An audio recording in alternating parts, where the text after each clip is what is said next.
সবার প্রথমে জানাই শুভ রথযাত্রা। তো ভিডিওটা আমার ছিল রথের দিন করা। তো অনেক দিন পরে আমি নিজের ভয়েসে ভিডিও করছি। তোমাদের যদি ভালো লাগে তাহলে দেখো।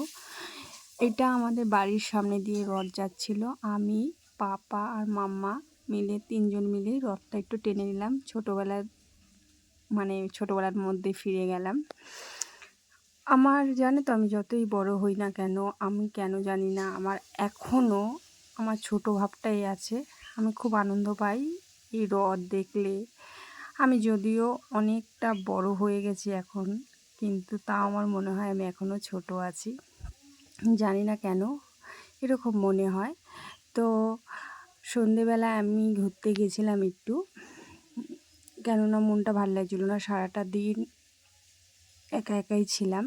তো আমি কল্যাণীতে গেছি। এটা তোমরা রাস্তা দেখে বুঝতেই পারছো কেন গেছি, সেটাও কারণ আছে। কেননা আমি ছোটোবেলাটা আমার কল্যাণীতে আমরা থাকতাম। সেখান দিয়ে আমাদের যাই হোক জায়গাটা বিক্রি করে চলে এসেছি আমরা। তো দেখো, এটা হচ্ছে গিয়ে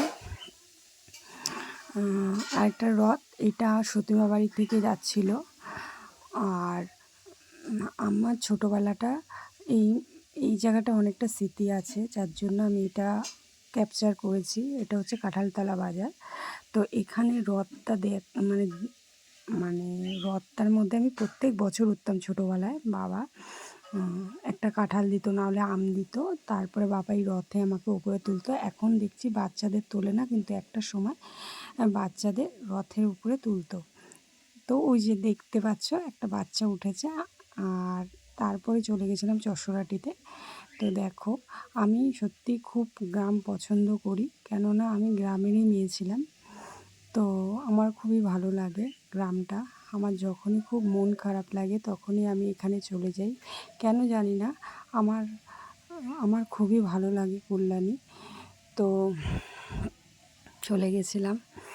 তারপরে দেখো এই দৃশ্যটা কি সুন্দর, আকাশটা যেমন মেঘলা। তো আমার ফোনে হয়তো অতটা ক্যাপচার করতে পারিনি যতটা আমার চোখে আমি দেখেছি। সত্যি পুরো কালো হয়ে গেছিলো। তারপরে দেখো গঙ্গার ঘাটে গিয়ে আমি ভিডিওটা নিলাম। তো এত জল ছিল কি বলবো, পুরো জল টুবু গঙ্গাতে। খুবই ভালো লাগছিল।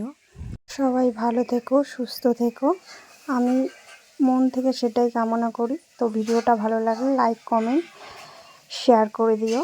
আর সবাইকে জানাই শুভ রথযাত্রা। জয় জগন্নাথ।